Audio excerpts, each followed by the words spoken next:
الحمدللہ رب العالمین والصلاة والسلام علی سید المرسلین اما بعد فاعوذ باللہ من الشیطان الرجیم بسم اللہ الرحمن الرحیم الصلاة والسلام علیک یا رسول اللہ وعلی آلک واصحابک یا حبیب اللہ الصلاة والسلام علیک یا نبی اللہ وعلی آلک واصحابک یا نور اللہ۔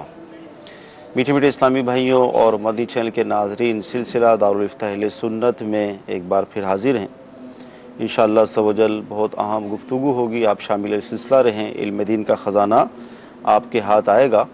ابتداءً درود پاک کی فضیلت کے فرمان مصطفیٰ صلی اللہ تعالی علیہ وسلم ہے، جس نے دن اور رات میں میری طرف شوق و محبت کی وجہ سے 3 مرتبہ درود پاک پڑھا، اللہ تعالیٰ پر حق ہے کہ وہ اس کے اس دن اور اس رات کے گناہ بخش دے۔ صلو علی الحبیب صلی اللہ تعالی علی محمد صلی اللہ علیہ وسلم۔ مدنی چینل کے ناظرین، عشر رحمت ہم سے جدا ہو چکا، عشر مغفرت شروع ہوا ہے۔ اللہ تعالیٰ سے ہم دعا کرتے ہیں کہ اللہ تعالیٰ ہماری اس مبارک عشرے میں مغفرت فرمائے اور جہنم سے ہم سب کو آزاد فرمائے۔ رمضان شریف کے مبارک مہینے میں لوگ زکوٰۃ بھی دیتے ہیں، پھر فطرہ بھی ادا کرتے ہیں، دیگر صدقات بھی ادا کرتے ہیں۔ تو زکوٰۃ کے حوالے سے اب جیسے سونا ہے تو سونے کی زکوٰۃ کی ادائیگی کے حوالے سے، چاندی کی زکوٰۃ کے حوالے سے اگر کیش موجود ہے تو اس پر پریشانی ہوتی ہے کہ ادائیگی کس طرح ہوگی۔ تو مفتی صاحب تشریف فرما ہے، پہلا سوال میں عرض کرتا ہوں۔ حضور یہ ارشاد فرمائے کہ فقط 7.5 تولہ اگر سونا ہو تو اس کی زکوٰۃ کس طرح دی جائے گی؟ الحمدللہ رب العالمین والصلاة والسلام علی سید الانبیاء والمرسلین اما بعد فاعوذ باللہ من الشیطان الرجیم بسم اللہ الرحمن الرحیم۔ 7.5 تولے سونا ہے، اس کی زکوٰۃ 2 طرح ادا کر سکتے ہیں۔ چاہیں تو کیش سے ادا کر سکتے ہیں، یعنی اس کی جتنی قیمت بنتی ہے تو اس کا 40% جو ہے وہ زکوٰۃ ادا کر دیں کیش کی صورت میں، تو یوں بھی زکوٰۃ ادا ہو جائے گی۔ ٹھیک ہے۔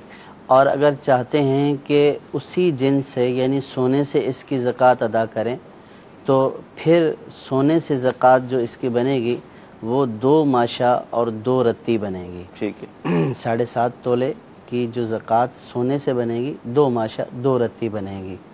اسی طرح اگر 52.5 تولے چاندی ہے تو چاہیں تو اس کی قیمت لگا کر اس سے جو ہے وہ زکوٰۃ ادا کر دیں 2.5%، یا چاہیں تو چاندی سے بھی ادا کر سکتے ہیں، اور اگر چاندی سے زکوٰۃ ادا کریں گے تو 52.5 تولے چاندی کی جو زکوٰۃ بنے گی وہ بنے گی 1 تولہ 3 ماشے۔ ٹھیک ہے۔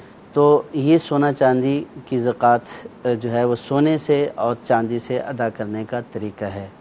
کل کے سلسلے میں بھی یہ سوال ہوا تھا، اس میں مقدار بتانے میں سونے کی زکوٰۃ کی ادائیگی کی جو مقدار بتائی گئی تھی وہ درست نہیں تھی۔ صحیح۔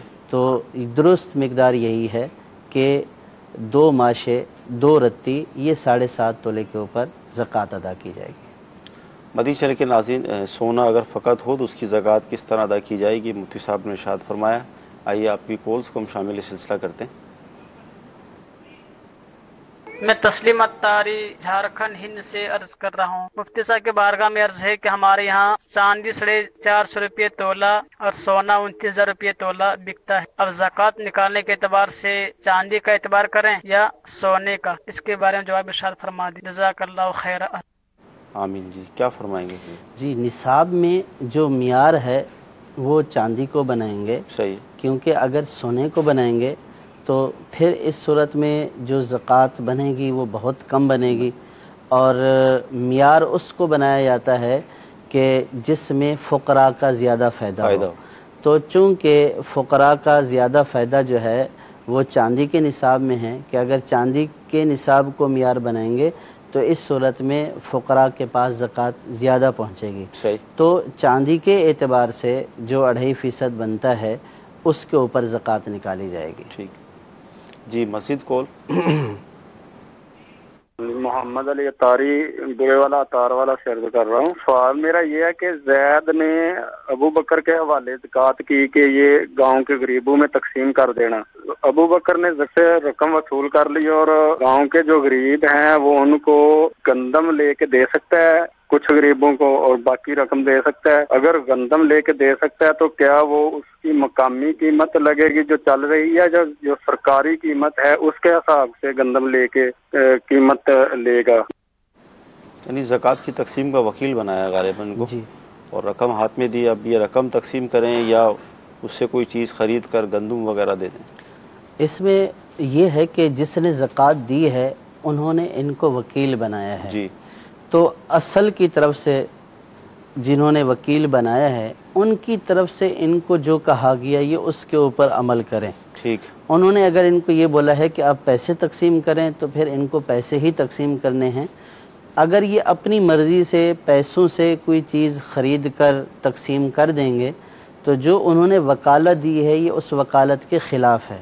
اور اگر وکیل اپنے جو موکل ہے اس کی دی ہوئی وکالت کی خلاف ورزی کرے تو پھر یہ اس کی طرف سے ادائیگی ہوتی ہے، موکل کی طرف سے ادائیگی نہیں ہوتی ہے. تو اب انہوں نے گندم خریدنے کا کہا نہیں ہے. اب جب یہ گندم خریدیں گے تو گندم میں پھر اور بھی معاملات آ جائیں گے جیسے بار برداری کا خرچہ. تو جو بار برداری کا خرچہ ہے وہ زکوٰۃ میں شمار نہیں ہوگا. تو جو انہوں نے بولا ہے اس کے مطابق وہ کریں. اگر یہ چاہتے ہیں کہ اس سے کوئی چیز خرید کر کوئی جنس خرید کر مستحقین کو دیں تو اس رقم سے کوئی جنس خرید کر وہ جنس بھی مستحقین زکوٰۃ کو دی جا سکتی ہے جبکہ اپنی رقم کی ہو. اور اگر دوسرے کی رقم ہے تو اس سے پوچھ کر. تو بہتر یہ ہے کہ بلکہ ان کے لیے حکم یہی ہے کہ یہ رقم ہی ادا کریں.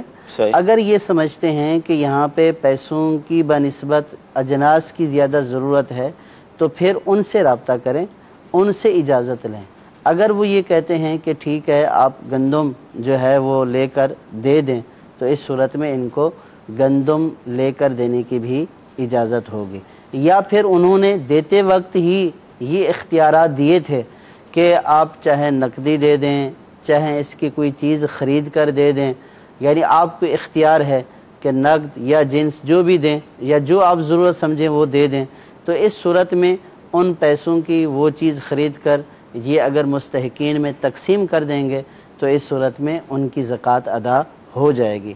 لیکن اس میں اس بات کا لحاظ رکھنا ضروری ہے کہ اس کے اوپر جو اخراجات آئیں گے، اگر فرض کیا کہ کسی نے 1 لاکھ زکوٰۃ دی ہے اور یہ بولا کہ اس سے اجناس خرید کر آپ تقسیم کر دیں، اب انہوں نے اجناس خریدی اور اس میں 10,000 خرچہ آ گیا تو اب وہ تو دینے والا تو یہ سمجھے گا کہ میں نے 1 لاکھ دی ہے، لیکن وہ 90,000 کی ادا ہوئی ہے. جو اوپر خرچہ آیا ہے جو ہے وہ اس کو لے کر آنے جانے کا کرایہ جات کا تو وہ زکوٰۃ میں شمار نہیں ہوگا. وہ اس کو بتانا ہوگا کہ 90,000 کی اجناس لے کر آپ کی زکوٰۃ ادا کر دی ہے، 10,000 اس کے اوپر خرچہ ہے لہذا 10,000 کی آپ اور ادا کر دیں.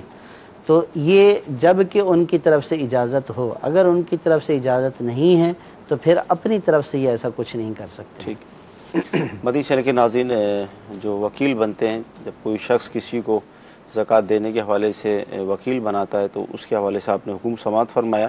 اچھا، زکوٰۃ کے حوالے سے بھی آپ نے ارشاد فرمایا کہ 7.5 تولہ اگر سونا ہو تو 2 ماشے اور 2 رتی اس کی زکوٰۃ بنے گی اگر سونے سے دینا چاہیں، ورنہ رقم سے دیں تو بہت ہی ایزی ہے، 40واں حصہ اس کا ہم دے دیں گے. اگر اس سے اوپر ہو 7.5 تولہ ہے تو 8 تولہ ہو گیا، 9 تولہ ہو گیا تو پھر اسی طرح وہ پلس ہو جائے گا. یا اس میں یہ ہے کہ 7.5 تولے کے بعد جی خمس تک یعنی اس نصاب کے 5ویں حصے تک، اور وہ 5واں حصہ 1.5 تولہ ہے. ٹھیک ہے. تو اب 7.5 کے ساتھ 1.5 تولہ ملائیں تو یہ بن جائیں گے 9 تولے. ٹھیک ہے. تو 9 تولے تک پھر جو ہے وہ زکوٰۃ جو ہے وہ 9 تولے سے معاف ہے. صحیح ہے. پھر اس کے اوپر جو اگر جو بنے گا صحیح ہے تو اس خمس سے کم ہے تو معاف ہے. صحیح. یعنی کہ اگر 9 تولے سے کم ہے، 8 تولے ہے، 8.5 تولے ہے تو اس کے اوپر زکوٰۃ نہیں ہوگی جب تک کہ 9 تولے نہ ہو جائے. اگر 9 تولے سے 1 رتی بھی کم ہے تو یہ معافی میں چلا جائے گا. یعنی جو آدھا تولہ یا 1 تولہ اوپر ہوا اس پر نہیں ہوگی. جی اس کے اوپر نہیں ہوگی. یعنی یہ ضابطہ ہے کہ جو 7.5 تولے ہے جب تک اس کے اوپر زیادتی 1 خمس کی یعنی نصاب کے 5ویں حصے کی نہ ہو جائے تو وہ جو درمیان والا ہے وہ معاف ہے. یعنی اگر وہ 8 تولے ہے تو 7.5 تولے کی دیں گے, 8.5 تولے ہے تب بھی 7.5 تولے کے ہی دیں گے. اگر یہ 9 تولے ہو جاتا ہے تو اب یہ خمس کی زیادتی ہوگی ہے نصاب کے 5ویں حصے کی, اب پھر 9 تولے کی ادا کریں. ٹھیک. اچھا یہ صرف سونے چاندی کے لیے خاص ہے یا نہیں؟ نقدی میں یہ ہے کہ ٹوٹل کا حساب لگا کر جو ہے وہ جتنی بھی ہے اس کا کریں گے. یہ قاعدہ کلیہ ضابطہ تو یہی بیان کیا ہے کہ نصاب سے اوپر جو نصاب کا 5ویں حصے سے کم ہے وہ معاف ہے. جیسا کہ 7.5 تولے ہے تو 7.5 تولے کی دیں گے, 8 تولے ہے تو بھی 7.5 تولے کی دیں گے, 8.5 تولے ہے تو بھی 7.5 تولے کے ہی دیں گے. جو اوپر خمس سے کم ہے وہ معاف. ضابطہ یہی بیان کیا ہے فقہا نے. لیکن عام طور پر اگر اس کی جو اوپر ہے اس کی ادا کر دی اچھی بات تو اس میں کوئی حرج بھی نہیں, اللہ کی راہ میں دیا جا رہا ہے. جی مزید کورس لیں گے. عامر شہزاد اتاری قادر آباد سے. حضور یہی فرمائیں کہ شرعی معذور کیا ہوتا ہے اور عذر ثابت ہونے کے لیے کتنا وقت کا گزرنا شرط ہے؟ السلام علیکم ورحمۃ اللہ وبرکاتہ. وعلیکم السلام ورحمۃ اللہ وبرکاتہ. جی شرعی معذور کسے کہتے ہیں؟ شرعی معذور وہ ہے کہ جس شخص کے ساتھ ایسا عذر لاحق ہو گیا ہو کہ اس کا وضو وغیرہ برقرار نہ رہتا ہو. جیسے فرض کیا کہ کسی کی آنکھ میں بیماری ہے اور بیماری کی وجہ سے آنکھ سے مسلسل پانی بہہ رہا ہے. اسی طرح کسی کو جو ہے وہ پھوڑے ہو گئے ہیں, ان سے مسلسل پانی یا خون وغیرہ رس رہا ہے. اب یہ تسلسل کے ساتھ اس طرح رس رہا ہے کہ پورے نماز کے وقت میں اس شخص کو یہ موقع نہیں ملتا کہ یہ وضو کر کے نماز ادا کر لے. یعنی کوشش کے باوجود بھی پورے وقت کے اندر ان کو یہ وقت نہیں ملا کہ یہ وضو کر کے نماز ادا کر لیں. تو جو ایسا شخص ہوتا ہے ایسا شخص شرعی معذور کہلاتا ہے. اور اس کے لیے وقت جو ہے وہ یہی ہے کہ پورا نماز کا وقت ایک وقت یہ گزرنا ضروری ہے, تبھی یہ شرعی معذور ہوگا. اگر یہ پورا ایک نماز کا وقت یوں گزر گیا کہ یہ وضو کر کے نماز ادا نہیں کر سکتا تو اب اس کا شرعی معذور ہونا ثابت ہو گیا. اب اس کے لیے حکم یہ ہے کہ یہ جو ہے وہ وضو کرے, اور اگر اب یہی عذر آتا ہے تو اب اس سے اس کا وضو نہیں ٹوٹے گا, اس سے اس کو نماز پڑھنا جائز ہے. ہاں اگر وضو توڑنے کے دوسرے آزار پائے جاتے ہیں تو پھر ان کا وضو ٹوٹ جائے گا. اور پھر اگلے وقت میں جو نماز کا اگلا وقت آئے گا اس میں اگر یہ عذر ایک مرتبہ بھی آ جاتا ہے, ریپیٹ ہو جاتا ہے, تو بھی یہ شرعی معذور ہی قرار پائے گا. اس میں بھی یہ ہے کہ یہ وضو کر کے جو ہے وہ نماز ادا کر لے. اگر یہی عذر آتا ہے تو اس سے اس کا وضو نہیں ٹوٹے گا. اور پھر اگر ایک کامل نماز کا وقت بغیر عذر کے گزر جائے تو اب یہ شرعی معذور نہیں رہا. اب اگر اس کو دوبارہ یہ عذر لاحق ہو جاتا ہے تو شرعی معذور ہونے کے لیے پھر پورا نماز کا ایک کامل وقت اس طور پر گزرنا کہ اس میں اس کو باوجود کوشش کے وضو کر کے نماز پڑھنے کا وقت نہ ملے تو پھر دوبارہ یہ شرعی معذور ہو جائیں گے. اچھا جیسے آج کل اللہ تعالیٰ کی رحمت سے مساجد میں رش ہے, ظاہر اس طرح کے مسائل بھی گفتگو ہوتے ہیں, تو یہ بات محسوس کی گئی ہے کہ کچھ ایسے افراد ہوتے ہیں کہ جو اگلی صفوں میں کھڑے ہوتے ہیں لیکن ان کا وضو ٹوٹ جاتا ہے تو وہ شرم کی وجہ سے پیچھے نہیں آتے. یہ گفتگو ہوئی جیسے مساجد میں, تو اب ان کا اسی حالت میں نماز پڑھنا یا شرم کی وجہ سے وہاں کھڑے رہنا اور نماز کے رکوع سجود ادا کرنا, تو اس شرعی حکم کیا لگے گا؟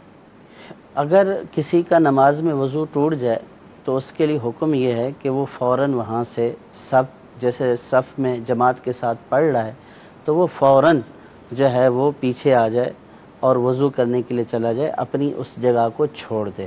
کیونکہ اب یہ جب صف میں کھڑا ہوا ہے تو اب اس کا یہ کھڑا ہونا, چونکہ اس کا وضو ٹوٹ گیا تو اس کی نماز بھی چلی گئی, اب یہ نمازی نہیں رہا ہے, اب یہ گویا کہ صف کو قطع کر رہا ہے. تو اس لیے حکم یہ ہے کہ پیچھے آ جائے. اب اس میں بھلے اس کو صفیں پھلانگنا پڑیں تو اس کا چونکہ یہ شرعی عذر ہے صحیح کہ اس کا وضو ہی نہیں رہا، تو اس کے آنے میں کوئی حرج نہیں ہے، اور بہتر یہ ہے کہ وہ طریقہ اختیار کرے کہ جس میں کم از کم لوگوں کو پھلانگنا پڑے، صحیح یعنی سائڈ سے گزر جائے سائڈ سے جس میں نکل لوگوں کو تکلیف نہ ہو، اگر درمیان سے جائے گا تو زیادہ تکلیف ہوگی۔ اب رہا یہ کہ یہ اگر کھڑا رہتا ہے تو اس کا کھڑا ہونا جائز نہیں ہے، ایک تو یہ قطع صف ہو رہی ہے، صحیح اور یہ جو افعال شرما شرمی میں ادا کر رہا ہے تو ان افعال کی بھی کوئی حیثیت نہیں ہے، صحیح بلکہ فقہا نے یہ مسئلہ بیان کیا ہے کہ اگر کوئی نماز اس طور پر پڑھتا ہے بغیر وضو کے، وہ یہ سمجھتا ہے کہ نماز کے لیے وضو کی ضرورت نہیں ہے، تو یہ نماز کی تحقیر اور یہ کفر والی صورت ہے۔ صحیح لیکن عام مسلمانوں کا یہ نہیں ہوتا ہے، وہ شرما شرمی میں کھڑے ہوتے ہیں، جی جی نماز کی تحقیر کے لیے معذلہ نہیں کھڑے ہوتے، اور نہ ہی وہ یہ سمجھتے ہیں کہ اس سے ہماری نماز ہو جائے گی، صحیح یہ بھی نہیں سمجھتے ہیں، تو وہ شرما شرمی والی صورت میں بھی قطع صف کا باعث نہ بنے، اور ان کے اب یہ افعال کرنا، یہ وہاں پہ کھڑا ہونا ناجائز ہے، اس لیے کہ صف قطع ہو رہی ہے تو لہٰذا فوراً پیچھے آ جائیں، اس میں شرم والی بات نہیں ہے، انسان ہے، انسان کے ساتھ عذر لاحق ہو سکتا ہے، اور یہی عذر لاحق ہوتے ہیں، اس لیے تو شریعت نے اس کے مسائل بھی بیان کیے ہیں۔ صحیح یہ عذر جس طرح مقتدی کے ساتھ لاحق ہو سکتا ہے، اسی طرح امام کو بھی لاحق ہو سکتا ہے، تو اس میں بھی کوئی ایسی بات نہیں ہے، یعنی لوگ بعض اوقات جب امام کو کوئی ایسا عذر ہو جائے، وضو ٹوٹ جائے، تو مذاق بنا لیتے ہیں کہ جی دیکھیں ان کا وضو ٹوٹ گیا، وضو یہ صحیح طور پر نہیں کر کے آئے، یہ کیا بات ہوئی؟ تو انسان جب ہے، چاہے وہ امام کی حیثیت سے کھڑا ہے، مقتدی کی حیثیت سے کھڑا ہے، تو بیماریاں، پریشانیاں، معاملات ہر کسی کے ساتھ ہوتے ہیں، تو ایسے آزار لاحق ہو سکتے ہیں، تو جب شریعت نے ان کے لیے ایک راستہ بتایا ہے کہ ایسا ہو جائے تو پھر وہ ایسا کرے، تو جو شریعت نے طریقہ کار بتایا ہے پھر اس کے اوپر عمل کرنا چاہیے۔ مدنی چینل کے ناظرین، شریعت کے احکام پر عمل کریں گے تو جبھی تو لوگوں کو پتہ چلے گا کہ معاملات کیا ہیں، شرما شرمی میں کھڑے رہ کر پھر پتہ کیسے چلے گا کہ وضو ٹوٹنے کی صورت میں کس طرح نکلا جاتا ہے، تو یعنی اس سے اندازہ لگائیں کہ ایک بہت بڑی تعداد ہے کہ جو روزہ نہیں رکھ رہی، تو یعنی جن کو حیا کرنی چاہیے تھی وہ تو حیا نہیں کر رہے اور بے حیائی کا مظاہرہ کر رہے ہیں، بے باکی کا مظاہرہ کر رہے ہیں، اور جہاں ہمیں عمل کرنا ہے اگر ایسی صورت بن جاتی ہے تو وہ ہم شرم کرتے ہیں، تو لہذا شریعت کے احکام پر عمل کرنے میں شرم نہیں کرنی چاہیے، کریں گے تو انشاءاللہ تعالی برکتیں ہی ملیں گی، اور پھر یہ صورت ہے کہ اس میں گناہ بھی ہوتا ہے، بعض صورتوں میں کفر کی بھی صورتیں بن جاتی ہیں، جس طرح مفتی صاحب نے ارشاد فرمایا۔ کچھ SMS بھی ہم شامل سلسلہ کرتے ہیں۔ اچھا حضور، یہ ارشاد فرمائیں کہ چونکہ عید بھی آ رہی ہے تو کپڑے بھی سلوائے جاتے ہیں، تو کیا عورتیں جو ہیں، خواتین، مرد درزی سے کپڑے سلوا سکتی ہیں؟ بہتر تو یہ ہے کہ عورتیں عورتوں ہی سے سلوائیں، لیکن اگر کوئی بے پردگی والی صورت اور مردوں سے جو ہے وہ بے ضرورت بات چیت اور پھر ان کو ناپ دینا، ایسی کوئی صورت نہیں ہے، صرف درزی کو جو ہے وہ کپڑے دے دیے جاتے ہیں اور اس ماپ کے اوپر وہ کپڑے سی دیتا ہے، تو اس میں کوئی حرج نہیں ہے۔ صحیح۔ اور لیکن درزی کے پاس جانا، اس سے ماپ کروانا یا اس کا جو ہے وہ غیر محرم کو چھونا، جی یہ سارے معاملات ناجائز اور گناہ والے ہیں، ٹھیک۔ تو ان ناجائز اور گناہ والے معاملات سے بچ کر اگر صورت بنتی ہے درزی سے کپڑے سلوانے کی تو اس میں کوئی حرج نہیں ہے۔ ٹھیک۔ اچھا اسی طرح یہ ارشاد فرمائیں کہ بیوی کا انتقال ہو گیا تو شوہر اس کا چہرہ دیکھ سکتا ہے، کیا اسے قبر میں اتار سکتا ہے؟ اس حوالے سے جی، اگر بیوی کا انتقال ہو گیا تو شوہر اس کا چہرہ دیکھ سکتا ہے اور بلا حیل نہیں چھو سکتا، صحیح۔ یعنی ان کے جسم کو ہاتھ نہیں لگا سکتا، اور بہتر یہ ہے کہ جو محارم ہیں اس کے، صحیح، وہ اس کو قبر میں اتاریں۔ ٹھیک۔ اچھا اسی طرح ارشاد فرمائیں زکوٰۃ کے حوالے سے ہے کہ مختلف اسکیمز کے اندر لوگ اپنا پلاٹ لیتے ہیں تو پھر ریٹ جب بڑھتے ہیں تو اس کو پھر بیچ بھی دیتے ہیں، تو اسی طرح کا اگر ایک پلاٹ لیا کسی اسکیم میں اور ابھی اس کی ادائیگی پوری نہیں ہوئی ہے اور آگے بیچنے کی صورت بن رہی ہے، تو اب زکوٰۃ کا سلسلہ کیا ہوگا اس میں؟ اگر نفع حاصل کرنے کے لیے جی یا انویسٹ کے پرپز کے لیے کوئی پلاٹ خریدا ہے، یوں کہ رقم لگا دی جائے، بعد میں اس کو بیچ کر اس سے نفع حاصل کریں گے، جی تو یہ گویا کہ مال تجارت ہے۔ صحیح، تو اس صورت میں اگر نصاب کی ساری شرائط پائی جاتی ہیں تو اس کے اوپر بھی زکوٰۃ لازم ہوگی۔ صحیح۔ اب رہا یہ سوال کہ قیمت پوری ادا نہیں کی ہے، صحیح۔ در حقیقت زکوٰۃ ہوتی ہے ملکیت کے اوپر۔ صحیح۔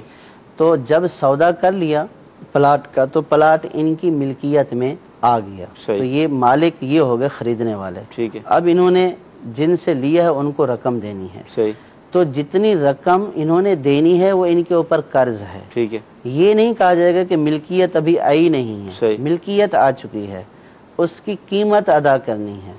جب کوئی چیز خریدی جاتی ہے تو ملکیت آنے کے لیے یہ ضروری نہیں ہے کہ پوری پیمنٹ کر دی جائے صحیح۔ تبھی ملکیت آئے گی۔ جب سودا ہو گیا اور اس نے قبضہ دے دیا ہے، سودا ہونے کے بعد ملکیت آ گئی ہے اس کے اوپر، تو اب اس صورت میں جو رقم کی ادائیگی کرنی ہے وہ قرض قرار پائے گی، پلاٹ کا مالک یہی شخص ہوگا۔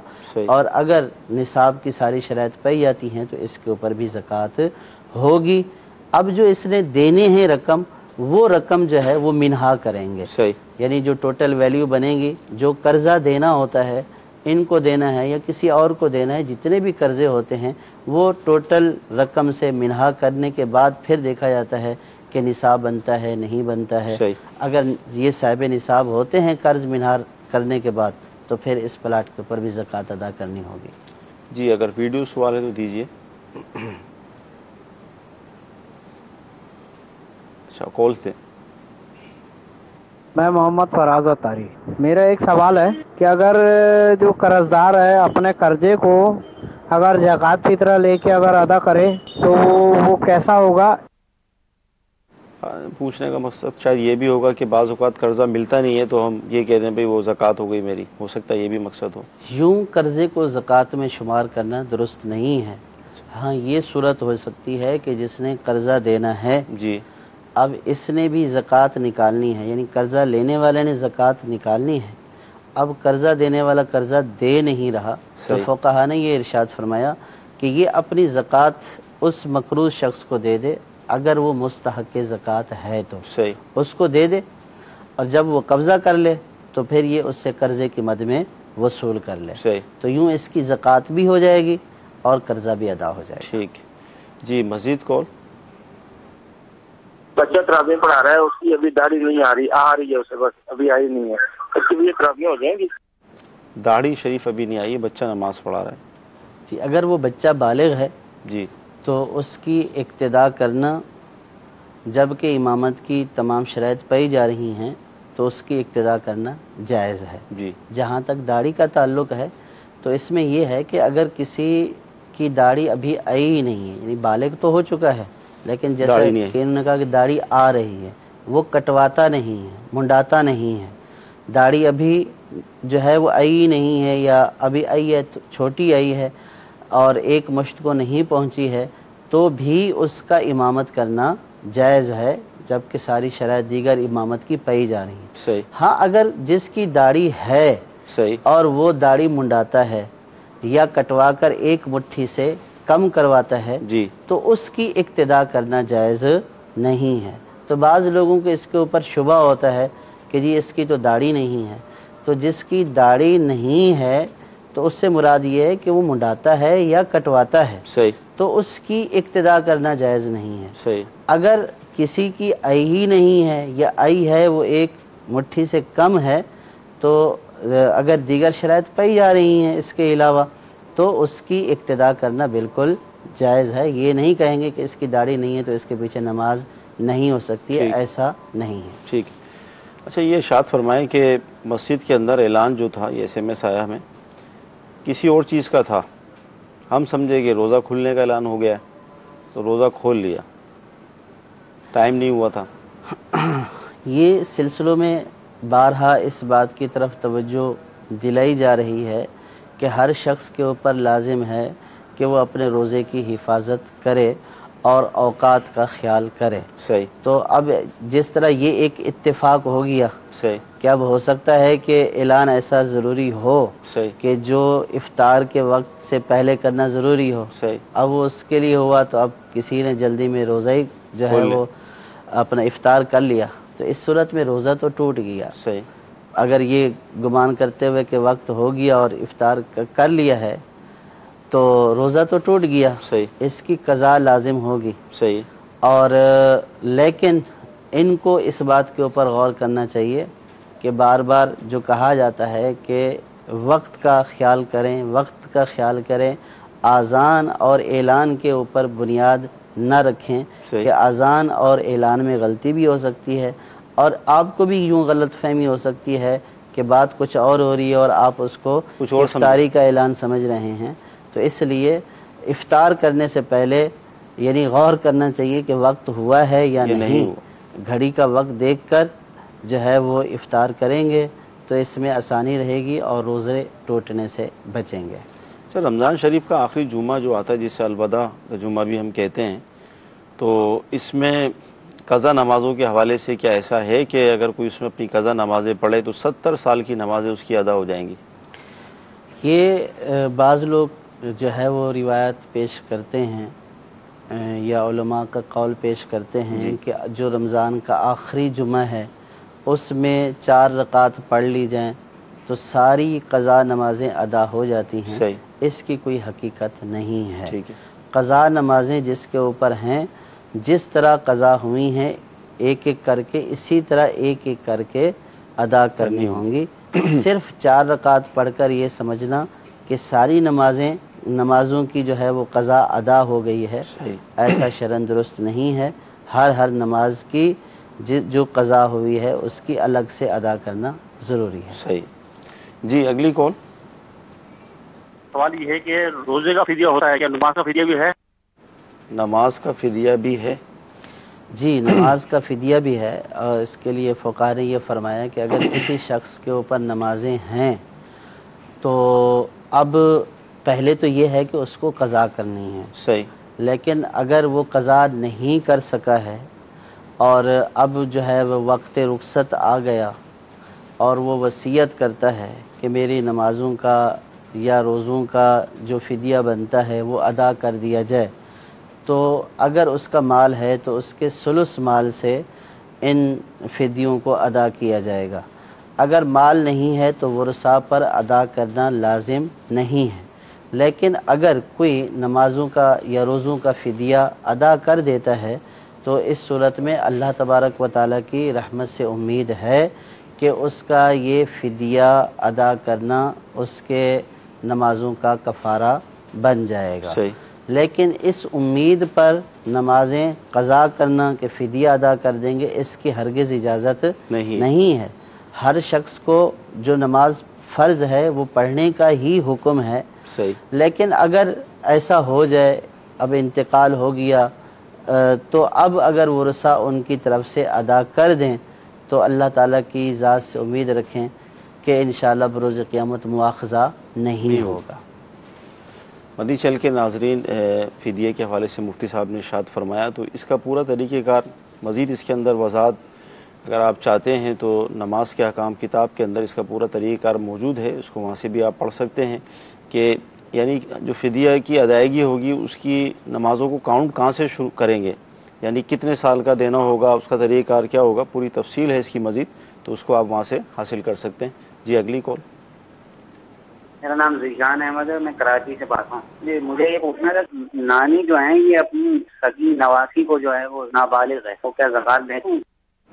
نانی اپنی سگی اس کو نواسی کو زکوٰۃ دے سکتے؟ زکوٰۃ جس کو دی جا رہی ہے اس میں قاعدہ کلیہ یہ ہے کہ اپنی اصول یعنی اپنے والدین پھر اوپر تک یعنی دادا دادی نانا پر نانا نانی پر نانی ان کو زکوٰۃ نہیں دی جا سکتی، نہ اپنے اوپر والے اصول کو دی جا سکتی ہے، نیچے فرو کو دی جا سکتی ہے، یعنی جو اس کی اولاد میں شامل ہیں ان کو بھی زکوٰۃ نہیں دی جا سکتی. تو نانی کی جو نواسی ہے وہ اس کی اولاد ہی میں شامل ہے، تو اس لیے اس کو زکوٰۃ نہیں دی جا سکتی، چاہے وہ بالغ ہو یا نابالغ ہو، اگرچہ کہ مستحق زکوٰۃ کیوں نہ ہو، لیکن چونکہ یہ اس کی فرا میں شامل ہے تو اس لیے اس کو زکوٰۃ کی ادائیگی نہیں ہو سکتی. ٹھیک. جی اگلی کال. سوال یہ ہے کہ میرے پاس ہیں 2 ٹرک جی، ایک میری اپنی ملکیت ہے اور ایک ہے میرے پاس قسط والا، میں اس کی قسط دیتا ہوں ماہوار. وہ تو اس کے اوپر زکوٰۃ پوچھنا چاہ رہا ہوں کہ زکوٰۃ کے بارے میں چاہیے کہ زکوٰۃ میں نے پوچھنی ہے کتنی بنتی ہے، میرے پر فرض ہے یا نہیں. جی کیا فرماتے ہیں؟ انہوں نے غالباً یہ فرمایا کہ ان کے پاس 2 پلاٹ ہیں، ایک تو ان کے پاس ان کی ملکیت میں ہے اور دوسرا 2 ٹرک ہیں، ایک ملکیت میں، دوسرا اس کی وہ قسط دے رہے ہیں، تو اب زکوٰۃ کی صورت کیا ہوگی؟ دیکھیں ٹرک اگر کوئی یوں رکھتا ہے کہ جیسے شو روم ہوتا ہے، ٹرک بیچنے کے لیے جو ہے وہ لیتا ہے پھر آگے بیچ دیتا ہے، تو یہ مال تجارت ہو جائے گا، ٹھیک ہے، اور مال تجارت کی زکوٰۃ جو ہے وہ جو ٹوٹل ویلیو ہوگی اس کے اوپر بنے گی۔ اور جو ٹرک جو ہے وہ یوں تجارت کے لیے، یوں بیچنے کے لیے نہیں ہے، بلکہ یوں لیا ہے کہ خود لیا ہے کہ اس سے جو ہے وہ روزی کمائیں گے، ٹھیک ہے، تو پھر وہ ایک جو ہے وہ کمانے کا آلہ ہے، تو اس کے اوپر زکوٰۃ نہیں ہوگی کہ یہ مال نامی جو زکوٰۃ کے اموال ہیں ان میں ان کا شمار نہیں ہے۔ ٹھیک ہے جی، مزید کون؟ میں محمد سلیمان شہزاد قادری لاہور سے۔ برائے کرم کاروباری زکوٰۃ کے حوالے سے رہنمائی فرما دیں کہ اگر دکان میں مال پڑا ہوا ہے اور بینک بیلنس بھی ہے تو اس طرح ہمیں تو نہیں معلوم کہ ابھی ہمارے گودام میں یا دکان میں کتنا مال پڑا ہے، تو اس کا حساب کس طرح سے لگایا جائے کہ زکوٰۃ ادا کی جائے؟ بینک بیلنس بھی ہے، دکان کے اندر سامان بھی ہے، اب یہ حساب کیسے لگائیں کہ زکوٰۃ کتنی دینی ہے؟ دیکھیں حساب تو ان کو لگانا پڑے گا، جی، جو دکان میں مال ہے اب ان کا کتنا مال جو ہے وہ تجارتی مال موجود ہے، تو جتنا بھی ان کا تجارتی مال ہے اس کی ٹوٹل ویلیو لگا کر اس کی زکوٰۃ ادا کرنی ہوگی۔ ٹھیک ہے، بعض لوگ اندازے سے کر دیتے ہیں لیکن بعض اوقات اندازے بھی غلط ہو جاتے ہیں، بعض اوقات غالب گمان کر کے جو اندازہ لگایا جاتا ہے وہ بھی غلط ہو جاتا ہے، تو اس لیے زکوٰۃ کے معاملے میں سستی کا مظاہرہ نہیں کرنا چاہیے، یعنی یہ نہیں سوچنا چاہیے کہ پھر ہم جو ہے وہ حساب کتاب کرنے بیٹھیں گے تو اس کے لیے اتنے دن لگ جائیں گے، تو اب وہ 2 دن لگیں 4 دن لگیں، جو صحیح طریقہ ہے وہ یہی ہے کہ آپ اپنے کل مال کو دیکھیں کہ کل مال آپ کا تجارتی جو مال ہے وہ کتنا ہے، تو جتنا کل تجارتی مال آپ کے پاس موجود ہے تو اس کی زکوٰۃ آپ کو دینی ہوگی اور اس کا پورا حساب کر کے دینی ہوگی۔ اگر خدا نخواستہ ادائیگی میں کمی ہو گئی ہے تو آپ خواہ مخواہ گناہ گار ہوں گے، یعنی اس اعتبار سے کہ ایک آدمی دے بھی رہا ہے اور دینا بھی چاہتا ہے، لیکن یہ کہ وہ صرف سستی کی وجہ سے کم دے رہا ہے، حالانکہ اگر اس کو پتہ ہوتا تو یہ پوری دیتا، تو اس لیے اس میں ایسا اندازہ نہ لگایا جائے کہ جس میں آخرت میں خسارہ ہو، ٹھیک ہے، بلکہ ایسا ہو کہ حساب کتاب لگا کر مکمل اطمینان کر کے پھر اگر کچھ زیادہ دے دیں تو اس میں کوئی حرج نہیں ہے، کہ دل کو اطمینان ہوگا کہ زیادہ ہی دیا ہے، اور اگر بغیر حساب کتاب کیے یوں کہ ہو گئی بس اتنا ہوگا تو یہ اس صورت میں یہ اس طرح کا اندازہ جائز نہیں ہے کہ یہ آخرت کے خسارے کا باعث ہے۔ اگر بالفرض ایسا اندازہ غلط ہوا نہ ہوا تو پھر ظاہر ہے کہ زکوٰۃ ادا نہ کرنے کا گناہ بھی ہوگا، اور پھر جس مال کی زکوٰۃ ادا نہیں کی جاتی یہ بھی روایات میں آتا ہے کہ وہ مال زکوٰۃ ادا نہ کرنے کی نحوست کی وجہ سے تباہ و برباد ہو جاتا ہے، تو اس لیے یہ پہلو بھی دیکھنا چاہیے کہ کہیں ایسا نہ ہو کہ زکوٰۃ پوری ادا نہ کرنے کی نحوست کی وجہ سے ہمارا مال تباہ و برباد ہو جائے، ہلاکت کے اوپر ہم پیش کریں، تو اس لیے پورا حساب لگائیں۔ اچھا، یہاں پر ہم یہ بھی تو ان کو ایک ذہن دے سکتے ہیں، مثال کے طور پہ اگر کوئی ایسی صورت بن جاتی ہے کہ یہ سارا مال آپ کو بیچنا پڑے کسی کو، تو اس وقت کیا کریں گے؟ آپ پورا حساب لگائیں گے؟ ایسی تو یوں ہوتا ہے نا کہ اس وقت تو دل یہ کہتا ہے نا کہ ذہن میں آتا ہے کہ بھائی اب تو بیچ رہے ہیں، اب تو اس سے فارغ ہو رہے ہیں نا، اب تو سارا وہ کرنا حساب کتاب، تو ہم فارغ ہو رہے ہیں، اور جب کاروبار چل رہا ہوتا ہے تو اس وقت یہ ہوتا ہے کہ دکان بند کرنی پڑے گی، جی، تو 2-4 دن ایسے ہی گزر جائیں گے۔ لیکن آپ یہ تو دیکھیے کہ جس رب غفور نے، جس قادر مطلق نے آپ کو اتنا مال دیا کہ آپ کے حساب کتاب کرنے میں بھی آپ کو دکان بند 2-4 دن لگیں گے، تو وہ رب کریم آپ کو اور عطا کرے گا، آپ کو ہو سکتا ہے کہ اتنا عطا کرے، یہ 2 دن کیا پتا چلا کہ 2 دن دکان بند کی تو وہ 20 دن کا جو ہے وہ منافع ہو گیا، جی، تو اس طرف اگر جو ہے وہ سوچیں کہ کہ پہلے بھی رب کریم نے عطا کیا ہے، یہ اس کی عطا ہے، یہ اس کا فضل ہے، یہ کسی ذاتی اس سے نہیں ہوتا ہے، کمال سے نہیں ملتا ہے، اللہ کے فضل سے ملتا ہے۔ اللہ تعالیٰ جس کو بھی رزق حلال دے جی تو یہ اس کا فضل ہے، یہ اس کا کمال ہے، کسی کا کوئی ذاتی کمال نہیں ہے۔ تو یہ سوچنا چاہیے کہ اگر 2 دن اللہ کی رضا کے لیے دکان بند کر دوں گا تو ہو سکتا ہے کہ اللہ تبارک و تعالیٰ مجھے 1 مہینے کا نفع وہ اگلے 2 دنوں میں عطا کر دے، صحیح، اور وہ پچھلے 2 دنوں کی بھی کمی پوری ہو جائے۔ صحیح۔ تو اگر اس طور پر سوچیں گے تو انشاءاللہ معاملات آسان رہیں گے۔ مدنی چینل کے ناظرین، ہم میں سے ہر ایک جب پیدا ہوا تھا تو اس کے جسم پر کپڑے بھی نہیں تھے، یعنی مال کے ساتھ تو ظاہر کوئی پیدا نہیں ہوتا، کپڑے بھی نہیں ہوتے۔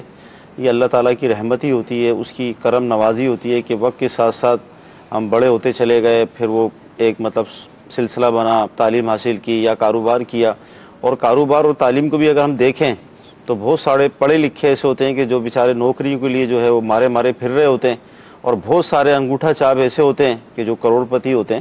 تو یہ اللہ تعالیٰ کی تقسیم ہے، اس پر ہم سب کو راضی بھی رہنا چاہیے، اور جب اس کی راہ میں دینے کا معاملہ ہے تو آدمی جو ہے وہ کنجوسی کا مظاہرہ کرے، بخل کا مظاہرہ کرے، اور اس کو یہ وسوسے آئیں کہ مال کم ہو جائے گا۔ تو مال دیا کس نے تھا؟ مال اللہ ہی نے دیا ہے، اور پھر وعدہ بھی ہے کہ اللہ کی راہ میں دیں گے تو مال مزید بڑھے گا، مزید برکت ہوگی، تو لہذا خوش دلی کے ساتھ زکوٰۃ نکالنی چاہیے۔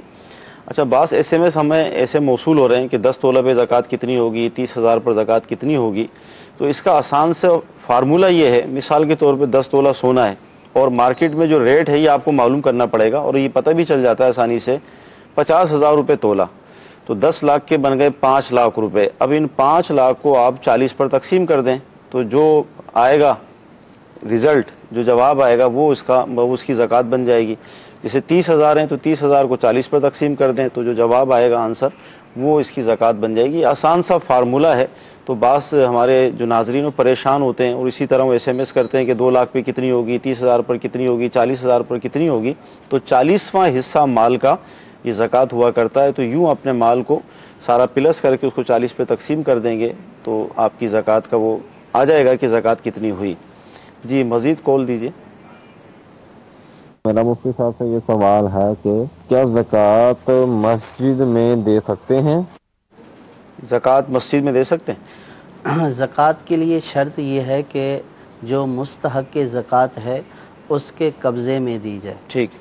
تو چونکہ مسجد قبضہ نہیں کر سکتی ہے، اسی طرح اس طرح کی جتنی بھی چیزیں ہیں، مسجد ہے، مدرسہ ہے، اسی طرح روڈ کی تعمیر ہے، پلوں کی تعمیر ہے، تو ان میں زکوٰۃ نہیں لگائی جا سکتی، کیونکہ تملیک فقیر جو زکوٰۃ کے لیے شرط ہے، یعنی فقیر کو قبضہ دینا، وہ اس میں نہیں پایا جا رہا۔ تو یوں مسجد میں زکوٰۃ مسجد میں دے دی، تعمیر میں دے دی، تو یوں نہیں لگے گی۔ ہاں بعض اوقات مساجد میں ضرورت ہوتی ہے کہ لوگوں کی طرف سے عطیات نہیں ہوتے ہیں، مساجد میں تعمیر اور ترقی کی ضرورت ہوتی ہے، تو اس کے لیے بعض جگہوں پر زکوٰۃ لی جاتی ہے۔ تو عام طور پر جو سمجھدار ہوتے ہیں، شرعی مسائل کو جاننے والے ہوتے ہیں، وہ ڈائریکٹ براہ راست جو ہے وہ زکوٰۃ تعمیر، مرمت وغیرہ میں نہیں لگاتے ہیں، بلکہ وہ کسی مستحق زکوٰۃ کو وہ زکوٰۃ دے دیتے ہیں۔ مستحق زکوٰۃ کا جب قبضہ ہو جاتا ہے تو وہ پھر مسجد میں بطور ڈونیشن دے دیتا ہے۔ تو اس صورت میں زکوٰۃ دینے والے کو بھی ثواب ملتا ہے، اور جس کو زکوٰۃ دی گئی ہے اور اس نے جتنی رقم مسجد میں دی ہے تو اتنی رقم صدقہ کرنے کا اس کو بھی ثواب مل جائے گا۔ تو یوں جہاں پہ ضرورت ہو مساجد اور مدارس کی تعمیر میں، تو وہاں پہ اس طریقے سے زکوٰۃ لے کر استعمال کی جا سکتی ہے، اور اگر اس طریقے سے نہیں کی، براہ راست تعمیر و مرمت میں خرچ کر دی یا تنخواہوں میں دے دی، تو اس صورت میں زکوٰۃ ادا نہیں ہوگی۔ ٹھیک۔ آج صبح میں کلی کر رہا تھا تو حلق کے اندر ٹھنڈک محسوس ہوئی، پانی، تو کیا یہ گناہ ہوگا اور کیا روزے کی قضا ہوگی؟ حلق کے اندر ٹھنڈک محسوس ہونے سے تو نہیں کہیں گے کہ روزہ ٹوٹ گیا ہے۔ ٹھیک ہے۔ اگر کلی کرتے وقت روزہ ہونا یاد ہے اور حلق سے پانی اتر گیا، ٹھیک ہے، تو اس صورت میں روزہ ٹوٹ جائے گا۔ صحیح۔ اگر روزہ ہونا یاد نہیں تھا اور حلق سے پانی نیچے چلا گیا تو اس صورت میں روزہ نہیں ٹوٹا، یہ گویا کہ بھول کر ہی پانی اندر گیا ہے۔ ٹھیک ہے۔ اور جو ٹھنڈک محسوس کرنے کو یہ کس چیز سے تعبیر کر رہے ہیں؟ صحیح. اب اگر ٹھنڈک محسوس کرنے سے مراد یہ ہے کہ پانی چلا گیا اس کی ٹھنڈک محسوس ہوئی صحیح اور روزہ ہونا یاد تھا تب تو روزہ ٹوٹ گیا. ٹھیک ہے. اور اگر یہ صرف یہ کہ کلی کی بعض اوقات ٹھنڈے پانی سے کلی کی تو اس کا بھی اثر جو ہے وہ حلق کے اندر محسوس ہوتا ہے، ٹھنڈک محسوس ہوتی ہے. پانی نہیں جاتا ہے لیکن اثر پھر بھی محسوس ہوتا ہے. جیسے غسل کیا ہے تو غسل کرتے وقت بھی جسم میں جو ہے وہ اس کا اثر اور اس کی تراوٹ محسوس ہوتی ہے. تو اس صورت میں تو روزہ نہیں جائے گا. صرف ٹھنڈک محسوس ہونے سے پانی حلق سے نیچے اترا نہیں ہے صحیح تو روزہ نہیں جائے گا. بعض اوقات جیسے جو پان کے عادی ہوتے ہیں یا گٹکے کے عادی ہوتے ہیں یا سگریٹ کے عادی ہوتے ہیں، عموماً دیکھا جاتا ہے کہ سحری بند کرنے سے پہلے ضرور ایک نفسیاتی ہوتا ہے نا کہ پورے دن اب نہیں ملے گا تو کھا لیتے ہیں، پھر کلی بھی صحیح طرح نہیں کر پاتے بعض اوقات. تو اب اس کی جیسے آپ نے کہا کہ محسوس ہو رہا ہے تو اس کا بھی ذائقہ محسوس ہوتا ہے، تو کیا اس سے روزے پہ اثر پڑے گا؟ اگر کوئی ایسی چیز کھائی ہے پہلے کہ اس کا ذائقہ حلق میں کافی دیر تک محسوس ہو رہا ہے، ٹھیک ہے، اور انہوں نے کچھ کھایا نہیں ہے، صحیح، تو یہ نہیں کہیں گے کہ اس کا روزہ نہیں ہوا. بہت ساری چیزیں ایسی ہوتی ہیں کہ جن کو کھانے سے کافی دیر تک ان کا ذائقہ حلق کے اندر محسوس ہوتا رہتا ہے. ٹھیک ہے. تو اس وقت ایسی صورت میں نہیں کہیں گے کہ ذائقہ محسوس ہو رہا ہے جی روزہ ٹوٹ گیا، صحیح، بلکہ یہ ہے کہ اگر کوئی چیز جیسے فرض کے ٹافی منہ میں رکھی، ٹھیک ہے، اب وہ ضروری بات ہے کہ وہ لعاب کے ساتھ وہ اندر جائے گی تو اس صورت میں روزہ ٹوٹ جائے گا. صحیح. اب اگر کسی نے پان ویسے رکھا اور اب جو ہے وہ حلق کے اندر اس کا ذائقہ محسوس ہوا تو اس صورت میں بھی روزہ ٹوٹ جائے گا. صحیح. اور بعض اوقات یہ بھی ہو سکتا ہے کہ اس کو حلق کے اندر وہ محسوس ہی نہ ہو، باریک اجزاء جو ہے وہ چلے جاتے ہیں اور اس سے روزہ ٹوٹ جاتا ہے. جیسے نسوار ہے، اب اس کا رکھیں گے تو لامحالہ اس کے اجزاء جائیں گے، ذرات جائیں گے اور اس کو محسوس بھی نہیں ہوگا، اس صورت میں روزہ ٹوٹ جائے گا. صحیح. تو صرف اس کے اوپر نہیں کریں گے کہ کوئی چیز ہم نے کھائی تھی پہلے تو اب اس کا ذائقہ آ رہا ہے تو روزہ ٹوٹ گیا، ایسا نہیں ہے.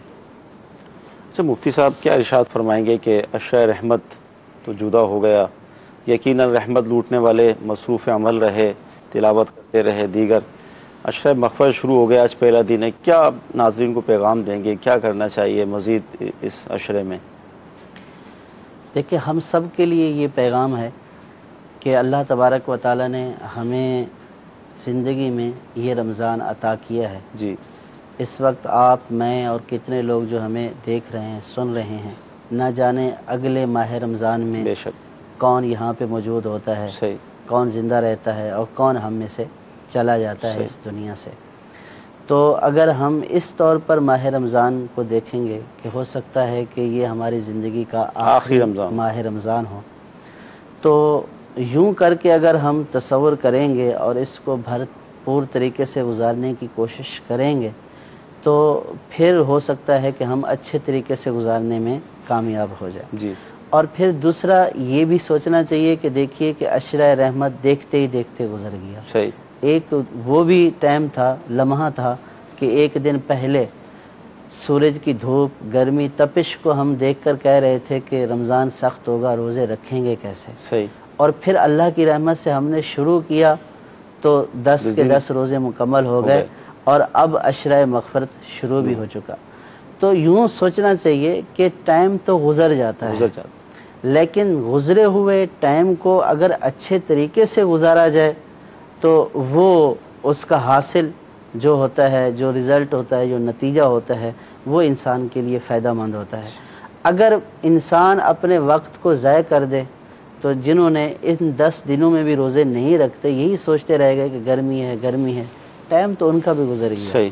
ٹائم ان کا بھی گزر گیا کہ جو تپتی دھوپ میں محنت مزدوری کرتے رہے لیکن اس کے باوجود روزہ نہیں چھوڑا. ٹائم دونوں کا گزرا ہے، لیکن ایک کا اللہ کی اطاعت اور فرما برداری میں، ایک کا اللہ تبارک و تعالیٰ کی نافرما برداری میں.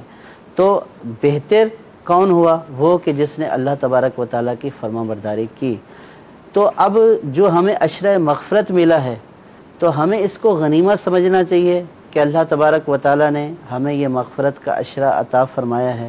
رحمت کا چلو ہم نے جیسا گزارا اپنی نادانی سے، لیکن اس مغفرت والے عشرے اور پھر اس سے آنے والے عشرے کو اس غفلت میں نہیں گزارنا چاہیے۔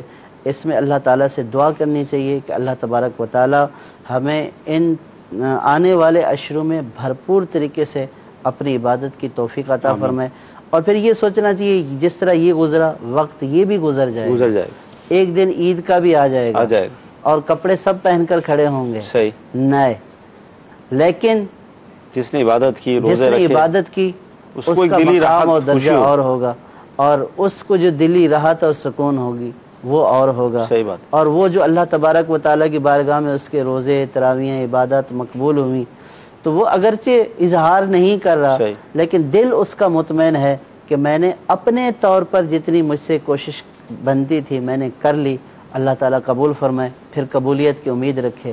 لیکن جس نے کچھ کیا ہی نہیں ہے تو وہ کس چیز کی امید رکھے؟ صحیح بات۔ کون سی چیز کی قبولیت کی امید رکھے؟ تو اس لیے ہمیں کوشش کرنی چاہیے کہ عمل ہمیں کر کر پھر اللہ تعالیٰ کی بارگاہ میں قبولیت کی امید رکھنی چاہیے، تو اللہ تعالیٰ انشاءاللہ ضرور کرم فرمائے گا۔ ماہ رمضان کے رحمت والے عشرے میں بھی بہت ساروں پر کرم ہوا، اور مغفرت والے عشرے میں بھی بہت ساروں کی مغفرت ہوگی، تو اللہ کی ذات سے امید رکھنی چاہیے کہ اللہ تعالیٰ اس مغفرت والے عشرے میں ان گناہ گاروں میں ہمارا نام بھی شامل کر لے کہ جن کی اس عشرے میں مغفرت ہونے والی ہے۔ سبحان اللہ، بہت پیاری بات ارشاد فرمائی کہ ہمارا نام بھی شامل ہو جائے ان لوگوں میں کہ جن کو بخشا جائے گا۔ تو مدی چینل کے ناظرین اللہ کی بارگاہ میں دعا کرتے ہیں کہ اللہ تعالیٰ رمضان شریف کے جو بقیہ دن ہیں اس میں ہمیں ذوق، شوق، خشوع، خضوع، دل جمعی عطا فرمائے، اور ایک کاش ہم رمضان سے کما حق کو فائدہ اٹھانے میں کامیاب ہو جائیں۔ آمین۔ صلو علی الحبیب صلی اللہ تعالی علی محمد۔ زندگی آؤ علماء سے پوچھ لے، آئے جو مشکل پیش کوئی، آؤ علماء سے پوچھ